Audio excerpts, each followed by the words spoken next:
Let's see the question बेटा। तो इसमें क्या बोलता है, सबसे पहले क्वेश्चन बोलता है नंबर ऑफ एलिमेंट्स बताओ इस सेट में, और इस सेट के अंदर नंबर क्या है, इंटीजर है, और इस मॉड को सेटिस्फाई करती है कि वो क्या है, 6 से छोटा होना चाहिए। तो पहले ये आपको एक कंसेप्ट लिख देता हूँ। जो मॉड होता है, कोई भी नंबर मॉड एक्स, वो छोटा है, मान लेते हैं 3 से लिखा है, तो एक्स कहाँ से कहाँ तक होगा, एक्स बिलोंग्स टू -3 से लेके 3 के बीच में होगा। ये एक्चुअली इसका कंसेप्ट होता है, अगर आपको ये पता हो, है ना।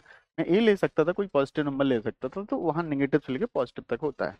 वही चीज इसने लिखी है। तो अगर इस चीज को सॉल्व करें अपन, तो कितना आ जाएगा, एन स्क्वायर माइनस के 10n, राइट, प्लस का 19। ये छोटा होगा किससे, 6 से, और बड़ा क्या हो जाएगा, -6 से। दोनों को सॉल्व कर लेते हैं, पहले इसको सॉल्व करें, इस वाले पोर्शन को सॉल्व करेंगे और इस वाले पोर्शन को सॉल्व करेंगे, दोनों का क्या ले लेंगे, इंटरसेक्शन ले लेंगे, राइट। मैं एक एक करके सॉल्व कर लेता हूँ। इस वाले को सॉल्व कर लेते तो कितना आ जाएगा, एन स्क्वायर माइनस के 10n, इसको उधर ट्रांसफर कर लेते हैं तो कितना आ जाएगा, 25 हो जाएगा, राइट। और क्या आएगा, ग्रेटर देन 0। इसको जब फैक्टर करेंगे, देखो ऐसे तो नहीं हो रहा है, तो सीधी तरह 4 लगा देते हैं, राइट। क्या आ जाएगा, तो मान लेते हैं इसके फैक्टर एक अल्फा और बीटा है, तो कितना आ जाएगा, एक्स माइनस अल्फा हो जाएगा और एक्स माइनस बीटा हो जाएगा, है ना, राइट। तो अल्फा बीटा निकाल लेते हैं, तो अल्फा बीटा कितना आ जाएगा बताइए। एक यहाँ पे होगा अल्फा, एक बीटा मान लेते हैं, छोटा वाला अल्फा मान लेते हैं, यहाँ से लेके कहाँ तक, यहाँ तक, और यहाँ से लेके क्या, यहाँ तक आ जाएगा, ठीक है। अब एक बताओ अल्फा क्या आ जाएगा, सोच के बताओ। अल्फा क्या, -b, सीधा चल लगा तो -b, तो -b कितना आएगा, 10, प्लस, तो माइनस वाला under root B square minus 4ac, B square कितना होता है, बी स्क्वायर हो जाएगा आपका कितना, बी स्क्वायर माइनस 4ac। अरे ये तो परफेक्टली फैक्टर बन गए इसे, अरे ये तो हमेशा बन गया। अब इसके तो फैक्टर ही हो रहे हैं ना, फैक्टर हो रहे हैं, तो फैक्टर हो रहा है, यहीं पे कर लेते हैं फटाक से, संयुक्त करने की तामझाम की जरूरत नहीं है। तो कितना हो रहा था इसमें, तो ट्रांसफर करा तो कितना हो गया, एन स्क्वायर माइनस के 10n, अगर फैक्टर ऐसे ही हो गए तो क्या ही दिक्कत है भाई, ये कितना आ जाएगा, n-5 का होल स्क्वायर, राइट।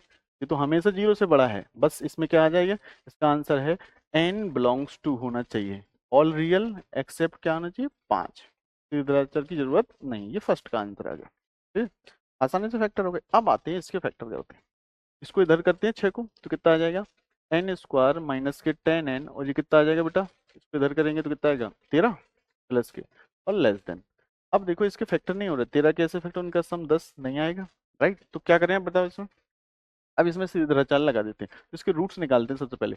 तो अल्फा बीटा मान, तो अल्फा बीटा दो रूट्स होंगे, निकालते हैं, 10 plus minus under root B square, तो 100 माइनस 4ac, 4ac तो कितना 52, राइट, और अपॉन में 2a। तो बताओ इसको ध्यान से सुनो, इस है ना, तो इसको जब सॉल्व करा तो क्या आ जाएगा, 10 प्लस माइनस ये कितना आएगा, 48, 48 को क्या लिखोगे, 48 को 16, 16 बाहर आएगा, 16 में इसके 4 बाहर आएगा, 16√3 आ जाएगा, और यहाँ पे कितना 2 आ जाएगा। जब इसको 2 से काटेंगे तो कितना आएगा बेटा, 5 प्लस माइनस 2√3 आ जाएगा।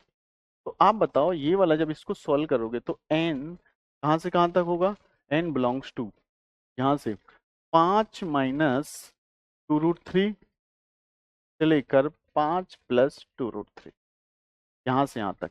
तो ये दूसरे का आंसर आ गया। अब बताओ दोनों का इंटरसेक्शन ले लें, फर्स्ट इंटरसेक्शन ऑफ सेकंड। तो उसने बोला सब कुछ एक्सेप्ट 5, ये वैल्यू कितनी होगी, थोड़ा सा आप सोचें। ये वैल्यू जो आएगी, इसको अगर ध्यान से रफली इसकी वैल्यू एस्टिमेट करें, तो ये 2 है, ये 3, 3 की वैल्यू √3 की वैल्यू क्या होता है, 1.732। जब 2 से मल्टीप्लाई करेंगे तो 5 में 2 का मल्टीप्लाई करो, 3.4 मान लेते हैं, 3.4, 3.4 5 में से कम करेंगे तो कितना आएगा, 3.4, 1.6 के आसपास मान लेते हैं। ये 1.6 से लेकर कहाँ तक जाएगा, और ये कितना इसकी वैल्यू कितनी आ जाएगी, आएगा 3.4, तो आ जाएगा आपका 8.4, कितना आएगा 8.4, 8.4 तक आएगा। तो अगर मैं आपसे बोलूं इसके बीच में कितने नंबर है, इसके बीच में नंबर काउंट करते हैं कितने हो सकते हैं, और इसके साथ इंटरसेक्शन लेंगे, तो फर्स्ट इंटरसेक्शन सेकंड, तो n बराबर आपके पास कितना आ जाए, 5 नहीं लेना, याद रखना। एक तो 2 हो जाएगा, इंटीजर 3, 4, 5 नहीं होगा, 6 होगा, और कितना होगा 7 होगा, और कितना होगा बेटा 8 होगा। 1 2 3 4 5 6 आ जाएंगे। आप सोचो ना, तो आपने इंटीजर बोला था तो इंटीजर ही उसको ले रहे बेटा, तो कितने नंबर हो गए इसके 6, है ना। तो इसका आंसर बेटा कितना हो जाएगा, 6 हो जाएगा, ठीक है। आई होप आपको ये समझ में आ गया हो, बिल्कुल सिंपल क्वेश्चन है, राइट। बेसिकली क्या बेबी कर्व है, और ये मॉड का थोड़ा सा यूज करने का है।